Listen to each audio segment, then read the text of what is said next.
বাংলাদেশ সরকারেরও কিছু করার নাই, কারোরও কোনো কিছু করার নাই, একমাত্র আল্লাহ ছাড়া তাদেরকে আর বাঁচাইতে পারবে না কেউই। আসসালামু আলাইকুম রহমতুল্লাহ। সম্প্রতি সময়ে যে 30 জন বাংলাদেশিকে এজেন্সি ঢোকার মাধ্যমে, প্রতারণার মাধ্যমে রাশিয়ান আর্মিতে ঢুকাই দিচ্ছে, তো তারা এখন বর্তমান কোথায় আছে?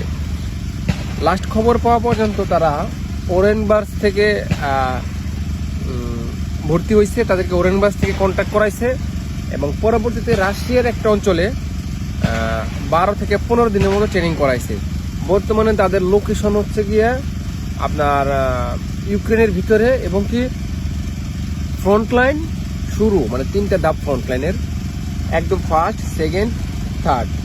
ওরা থার্ড লাইনের পরে, মানে এটা থার্ড লাইন, তারও 30 থেকে 40 কিলোমিটার বা 50 কিলোমিটার পিছনে একটা ক্যাম্প থাকে। সেই ক্যাম্পে বর্তমানে অবস্থান করতেছে, মাটি খননের কাজ করতেছে, মাটি খনন বা আশেপাশে টুকটাক যে কাজগুলো সেগুলো করতেছে।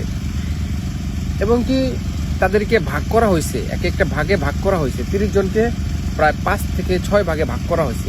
মানে এক জায়গায় 3 জন, 4 জন, 5 জন করে তাদেরকে আলাদা করা হয়েছে।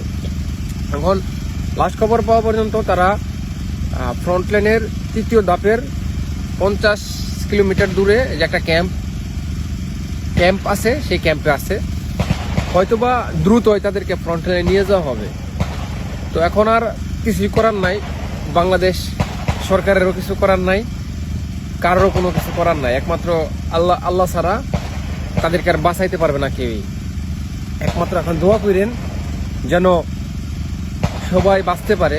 আমি জানি না এখানে কার ভাগ্যে কি আছে, শুধু দোয়া করবেন তাদের জন্য। এখন আর কিছু করার নাই। বাংলাদেশ সরকার তো দূরের কথা, কোনো দেশের সরকারই আর পারবে না এটা আনতে, যদি একমাত্র রাশিয়ান সরকার না চায় তাদেরকে পিছনে ফিরে দিতে। তো আসলে এটা যুদ্ধ, এটা বুঝতে হবে পরিস্থিতি। এখানে কেউ চাবে না যে তার সৈনিক ওইখান থেকে রিটার্ন দিতে। তো যাই হোক, যুদ্ধের পরিস্থিতি ভয়াবহ, এখনও সে আগের মতোই আছে। 30 জনের জন্য দোয়া করবেন, সাথে আমার জন্য দোয়া করবেন। সেই 30 জন বর্তমানে ফ্রন্ট লাইন থেকে 50 কিলোমিটার দূরে আপনার অবস্থান করতেছে, 3য় ফ্রন্ট লাইনের খুব কাছাকাছি। হয়তোবা দ্রুতই তাদেরকে ফ্রন্ট লাইনে পাঠিয়ে দেওয়া হবে। তাদের জন্য দোয়া করবেন। ভালো থাকবেন, সুস্থ থাকবেন। রাশিয়ার ক্ষেত্রে সাবধান এবং সতর্কতা অবলম্বন করবেন। আসসালামু আলাইকুম।